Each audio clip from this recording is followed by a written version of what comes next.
And now for the news in detail. Hindu devotees observe the Mahashivaratri day with much devotion in a country that has been freed from terrorism.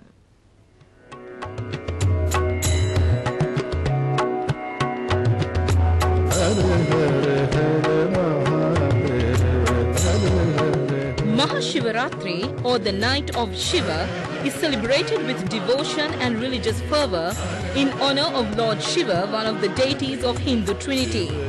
The Mahashivaratri day symbolizes the marriage of Lord Shiva and Parvati and the holy dance performed on the creation and protection of the universe. Devotees world over spend this holy night in prayer, fasting and lighting oil lamps and singing devotional songs. The Hindu devotees in Sri Lanka celebrate this day in a unitary country free of terrorism.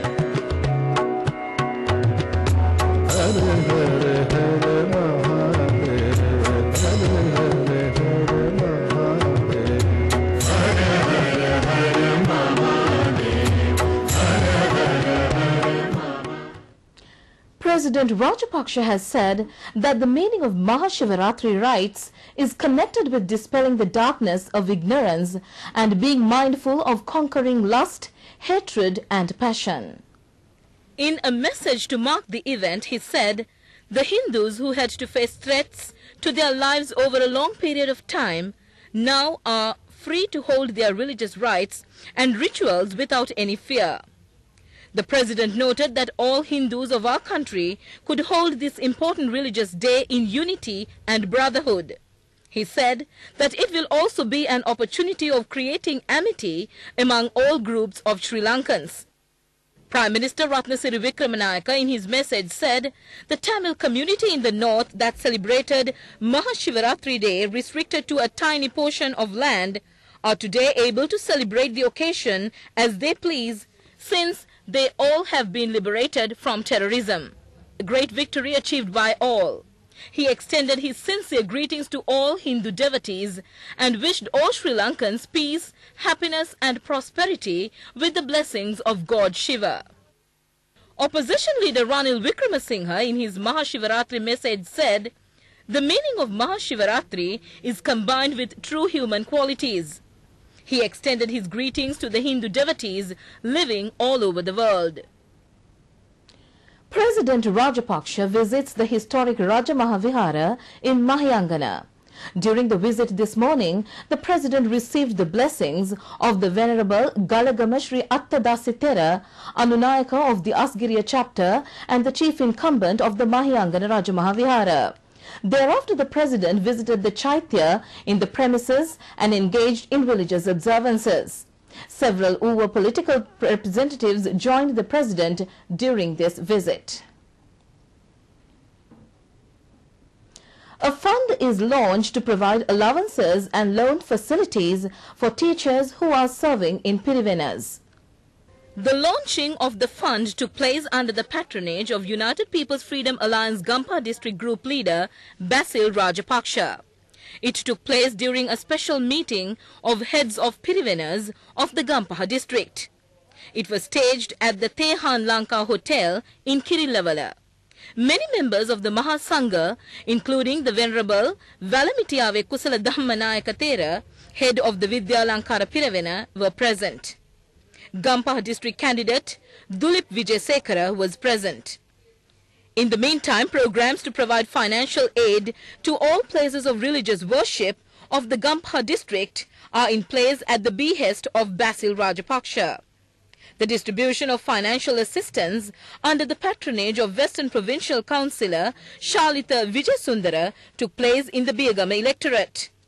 Among those present were Freedom Alliance candidate Dulip Vijayasekara and Sudarshani Fernandopulle. You're watching Prime News and the news continues after a commercial break.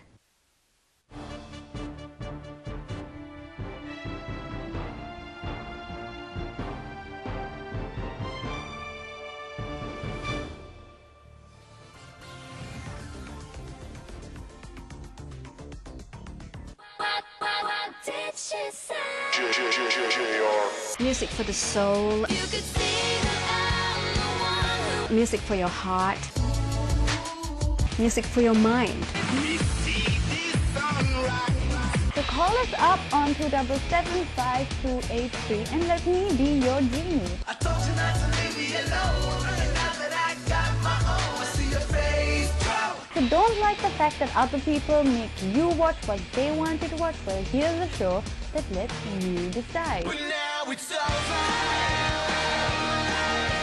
Music Run With. Every weekday from 6 to 7:30.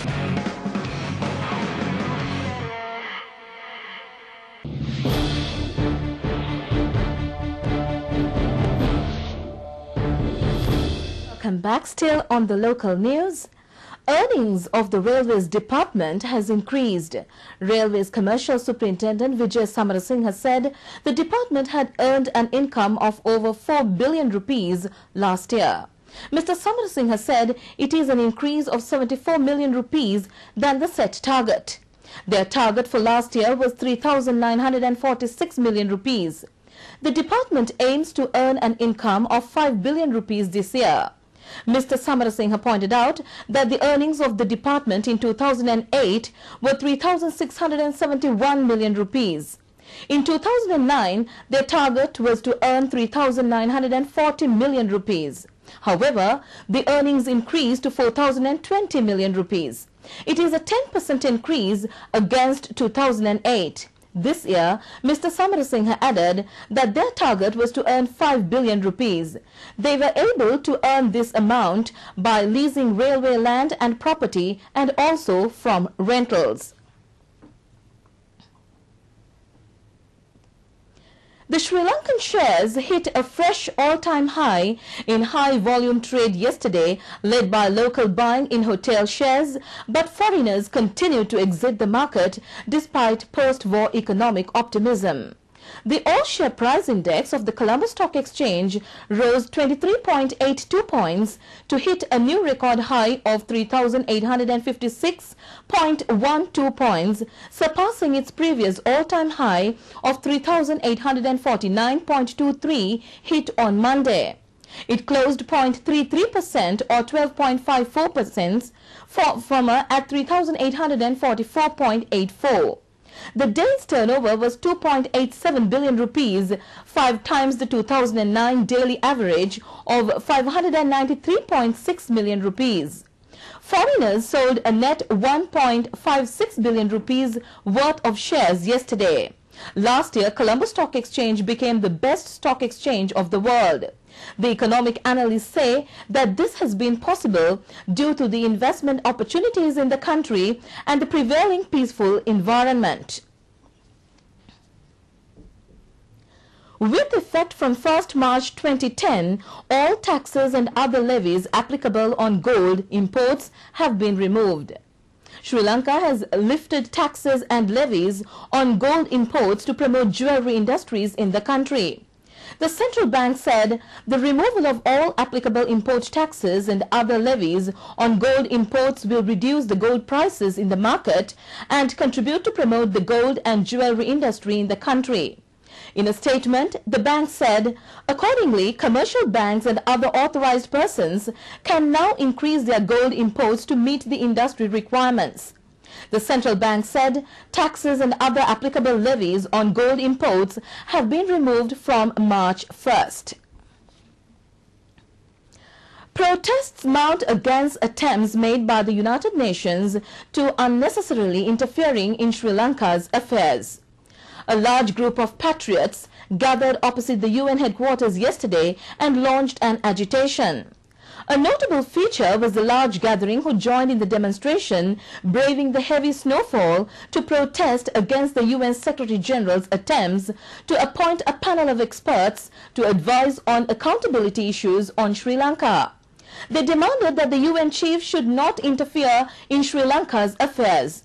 Sri Lanka is a sovereign country and no country or organization had the authority to interfere in her internal affairs. A missive mentioning their protest was handed over to a representative of the UN chief. An information communication technology exhibition is being held in Jaffna. The venue is the Vembadi Girls' School. Titled Mini Infotel, the exhibition is aimed at apprising the public of business and job opportunities of the information technology sector. 4 courses on information technology have already been launched at the Thelipalli, Kaidadi and Chettikulam rehabilitation camps. A program is also mooted on the use of information technology for small and medium-scale entrepreneurs of the North and East with the intention of imparting training to them. Career guideline workshops are also being organized for school children. This has been organized by the Information Technology and Industrialists Association.